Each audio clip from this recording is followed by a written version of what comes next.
അടുത്ത ക്വസ്റ്റ്യൻ നോക്ക്. ഒരു ഷിയർ റീഇൻഫോഴ്സ്മെന്റുമായി ബന്ധപ്പെട്ട് വന്നിട്ടുള്ള ഒരു ക്വസ്റ്റ്യൻ ആണ്. എന്താണ് ക്വസ്റ്റ്യൻ?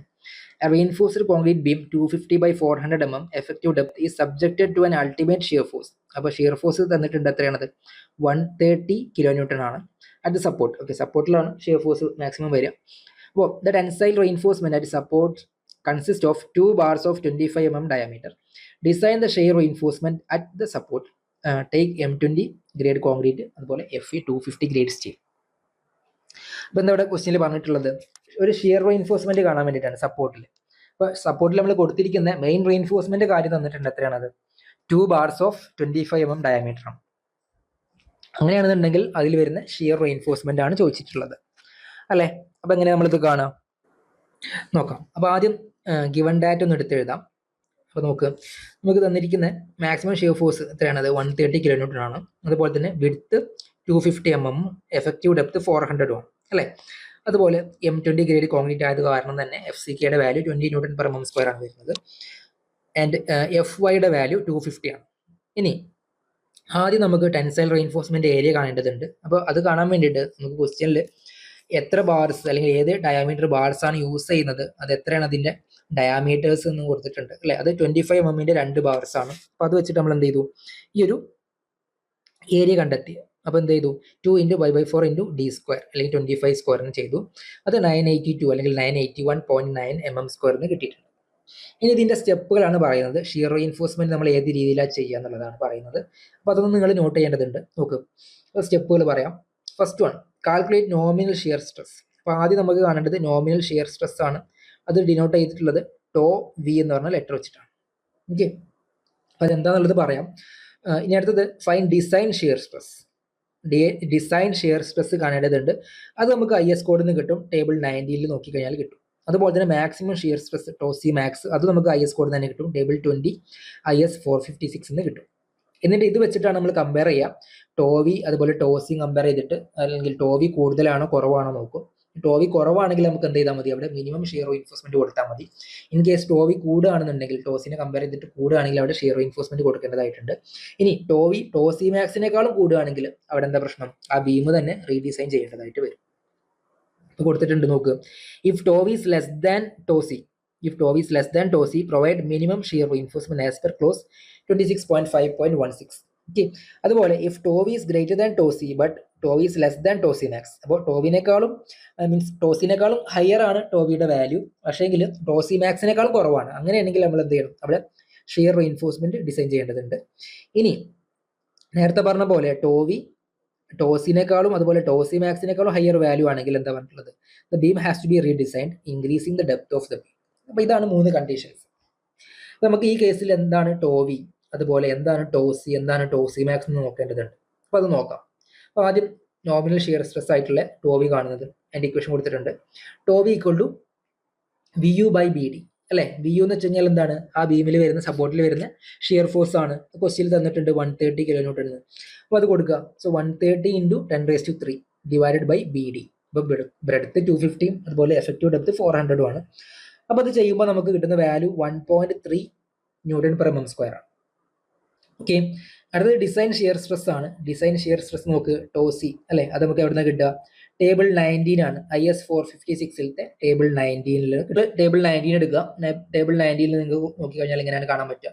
നോക്ക്, കോൺക്രീറ്റ് ഗ്രേഡ്, അല്ലെ? പല കോൺക്രീറ്റ് ഗ്രേഡിനും പല ടോസി മാക്സ് അല്ലെങ്കിൽ ടോസിക്കാണ് കിട്ടുക.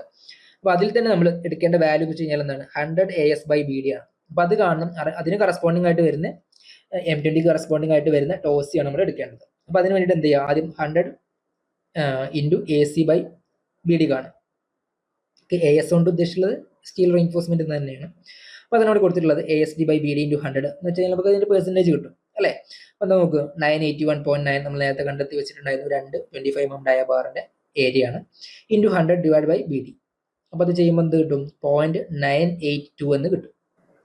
ഇപ്പോൾ 0.982 ആണ് നമ്മുടെ വാല്യൂ വന്നിട്ടുള്ളത്, 100 AS/BD വാല്യൂ. ഇനി അതിന് കറസ്പോണ്ടിങ് ആയിട്ട് വന്നിട്ടുള്ള ടോസിയാണ് കാണേണ്ടത്. അപ്പോൾ നിങ്ങൾക്ക് ഈ ഒരു ടേബിളിൽ നോക്കി കഴിഞ്ഞാൽ കാണാൻ പറ്റും എന്താണ്?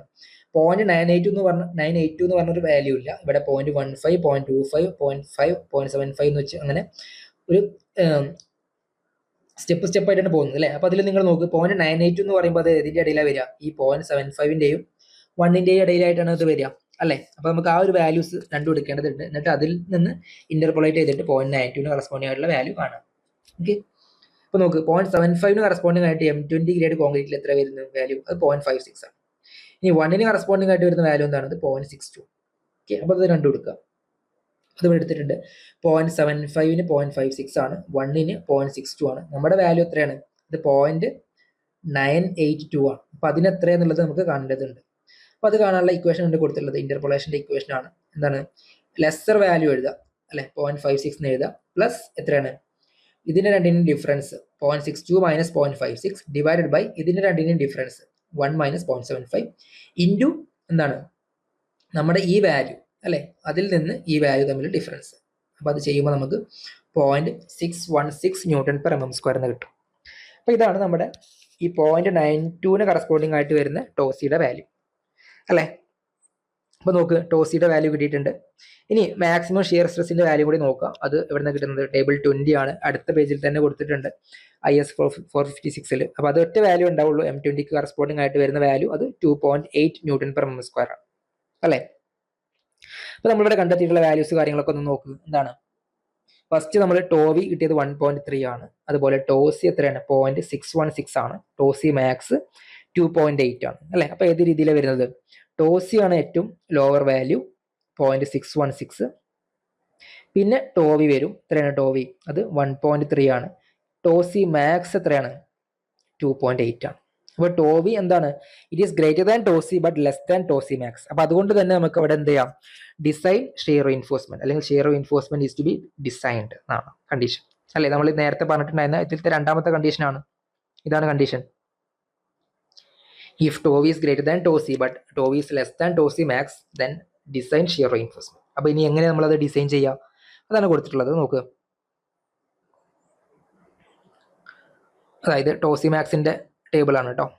അപ്പൊ നിങ്ങൾ കണ്ടിട്ടുണ്ടാവും, ഓൾറെഡി കോഡിൽ കണ്ടിട്ടുണ്ടാവും.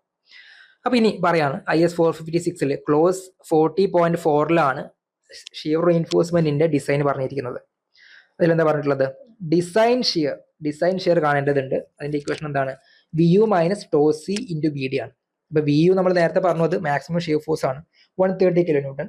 അപ്പൊ അത് എഴുതി, മൈനസ് എന്താണ് ടോസി ഇൻറ്റു BD, ടോസിയുടെ വാല്യൂ 0.616 ആണ്, into breadth into effective depth ചെയ്യുമ്പോൾ എന്ത് വരും, 68,400 ന്യൂട്ടൺ എന്ന് കിട്ടും. അപ്പൊ ഇതാണ് ഡിസൈൻ ഷിയർ. ഇതിന് കറസ്പോണ്ടിങ് ആയിട്ടാണ് നമ്മൾ ഷിയർ റീഇൻഫോഴ്സ്മെന്റ് ഡിസൈൻ ചെയ്യേണ്ടത്.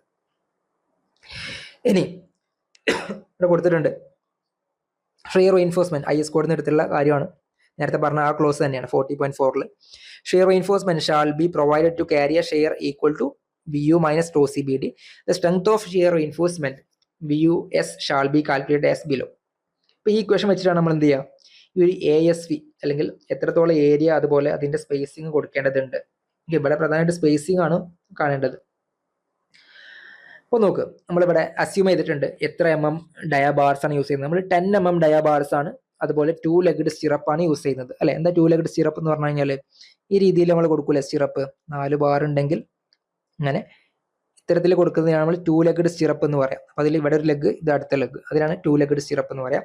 നമ്മൾ യൂസ് ചെയ്തിട്ടുള്ള എന്താണ് 10 MM ഡയ ആണ് അസ്യൂം ചെയ്തിട്ടുള്ളതാണ് അല്ലെ. ഷിയർ റീഇൻഫോഴ്സ്മെന്റ് എന്ന് പറഞ്ഞു കഴിഞ്ഞാൽ എന്താ, ഒരു ബീമിൽ ഇത്തരത്തിൽ ആണ് നമ്മുടെ ബീം എന്നുണ്ടെങ്കിൽ ഇതിലെന്തുണ്ടാവും, ബാറുകൾ ഉണ്ടാവും അല്ലെ, മുകളിൽ ബാറുകൾ ഉണ്ടാവും, ഇവിടെ താഴെയും ബാറുകൾ ഉണ്ടാവും. അപ്പൊ ഇത് ബാറുകൾ ഇത്തരത്തിൽ കൂട്ടി നിൽക്കാൻ വേണ്ടിയിട്ട്, കൺഫൈൻ ചെയ്ത് നിൽക്കാൻ വേണ്ടിയിട്ട് ഇങ്ങനെ വേർട്ടിക്കലായിട്ട് കൊടുക്കുന്നതിനാണ് നമ്മൾ വേർട്ടിക്കൽ സ്റ്റിറപ്സ് എന്ന് പറയാം അല്ലെ, നിങ്ങൾ കണ്ടിട്ടുണ്ടാവും. അപ്പൊ അത് തന്നെയാണ്. അപ്പൊ അതെങ്ങനെ അതിന്റെ സ്പേസിങ് കാര്യങ്ങൾ പറയുന്നത് എന്നുള്ളതാണ്. അപ്പൊ നോക്ക്, സ്പേസിങ് ഓഫ് വേർട്ടിക്കൽ സ്റ്റിറപ്പ്. അപ്പൊ അത് കാണാൻ വേണ്ടിയിട്ട് ASV നമ്മൾ കണ്ടു. ASV കാണാൻ വേണ്ടിയിട്ട് എന്ത് ചെയ്തു, 10 MM ഡയാബാർസ് ആണ് യൂസ് ചെയ്യുന്നത്, 2 ലെഗ്ഡ് സ്റ്റിറപ്പ് ആണ്. അപ്പൊ അതിന്റെ ഏരിയ വരുന്നത് 2 എന്ന് പറയുമ്പോൾ ഈ 2 ലെഗ്ഡ് സ്റ്റിറപ്പിന്റെ 2 എടുക്കുക, പിന്നെ π/4 × 10 സ്ക്വയർ ചെയ്യുമ്പോൾ 157 mm സ്ക്വയർ എന്ന് കിട്ടും. ഇനി സ്പേസിങ് എങ്ങനെ കാണും, ഈ ഇക്വേഷൻ വെച്ചിട്ട് കാണും, SV = ASV × 0.87 FY/d/VUS. അപ്പൊ ആ ഇക്വേഷൻ എവിടെ നിന്നാണ് കിട്ടിയത്, തൊട്ട് മുന്നേ കിട്ടി, ഈ ഇക്വേഷൻ തന്നെയാണത്. ഓക്കെ, ആ ഇക്വേഷനിൽ SV കണ്ടു എന്നേ ഉള്ളൂ. ഓക്കെ, അപ്പൊ അത് ചെയ്യുമ്പോൾ ASV കൊടുത്തു, അതുപോലെ 0.87 FYക്ക് കറസ്പോണ്ടിങ് ആയിട്ട് 250 കൊടുത്തു, എഫക്റ്റീവ് ഡെപ്ത് 400 ആണ്, അതുപോലെ VUS നമ്മൾ നേരത്തെ കണ്ടെത്തി വെച്ചിട്ടുണ്ട്, എത്രയാണ് 68,400 എന്നുള്ളതാണ്. ഓക്കെ, അപ്പോൾ ആ കാര്യങ്ങളൊക്കെ അവിടെ കൊടുത്തു. അത് ചെയ്യുമ്പോൾ നമുക്ക് എന്ത് കിട്ടി? 199 പോയിന്റ് സംതിങ് കിട്ടി. അപ്രോക്സിമേറ്റ് ചെയ്തിട്ട് നമ്മൾ 200 mm എന്ന് കിട്ടും. അപ്പോൾ 200 mm ആണ് സ്പേസിങ് നമുക്ക് കിട്ടിയിട്ടുള്ളത്. ഇനി നമ്മൾ ഡിസൈൻ ചെയ്ത സമയത്ത് അല്ലെങ്കിൽ കാൽക്കുലേറ്റ് ചെയ്ത സമയത്താണ് ഈ ഒരു 200 mm എന്ന് കിട്ടിയിട്ടുള്ളത്. പക്ഷേ നമുക്കത് ഡയറക്റ്റ് ആയിട്ട് യൂസ് ചെയ്യാനായിട്ട് പറ്റില്ല എന്നുള്ളത് ചെക്ക് ചെയ്യേണ്ടതുണ്ട്. ഇനി അതിന്റെ ചെക്കാണ് പറയുന്നത്. നോക്ക്, maximum spacing shear reinforcement maximum സ്പേസിങ്ങിന്റെ ഒരു ചെക്ക് പറഞ്ഞിട്ടുള്ളത് ക്ലോസ് 26.5.1.5 ഓക്കെ, അപ്പോൾ ആ ഒരു ക്ലോസ് നോക്കിക്കഴിഞ്ഞാൽ നമുക്ക് കാണാൻ പറ്റും അല്ലെ, ഇത്തരത്തിലാണ് കൊടുത്തിട്ടുള്ളത് ഈ ക്ലോസിൽ. അതിലെന്താ പറഞ്ഞിരിക്കുന്നത് നോക്ക്, the maximum spacing of shear reinforcement measured along the axis of the member shall not exceed 0.75 d.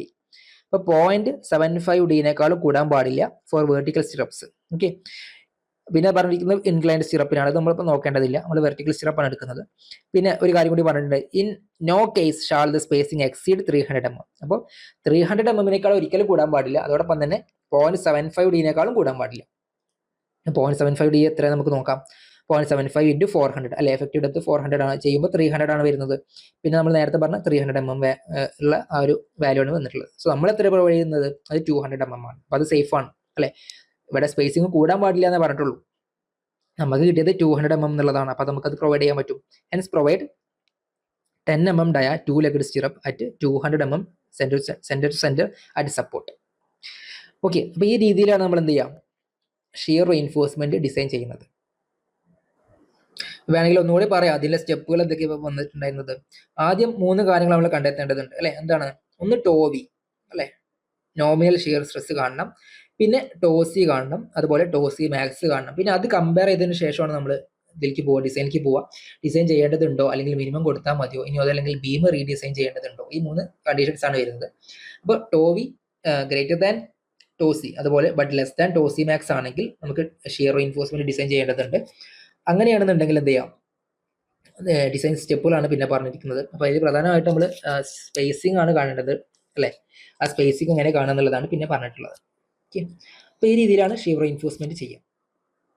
അപ്പോൾ നേരത്തെ പറഞ്ഞ പോലെ തന്നെ എന്തെങ്കിലും ഡൗട്ടോ കാര്യങ്ങളോ ഉണ്ടെന്നുണ്ടെങ്കിൽ നിങ്ങൾ വാട്സപ്പ് ഗ്രൂപ്പിൽ ചോദിക്കാം. അപ്പോൾ ഇവിടെ ഡിസ്കസ് ചെയ്ത് 8 ക്വസ്റ്റ്യൻസ് ഇപ്പോൾ നിങ്ങൾക്ക് മനസ്സിലായിട്ടുണ്ടാവും എന്നാണ് കരുതുന്നത്. അടുത്ത വീഡിയോയിൽ മൊഡ്യൂൾ 4ത്തെ ആദ്യത്തെ സെറ്റ് 8 ക്വസ്റ്റ്യൻസുമായിട്ട് കാണാം. Okay, thank you.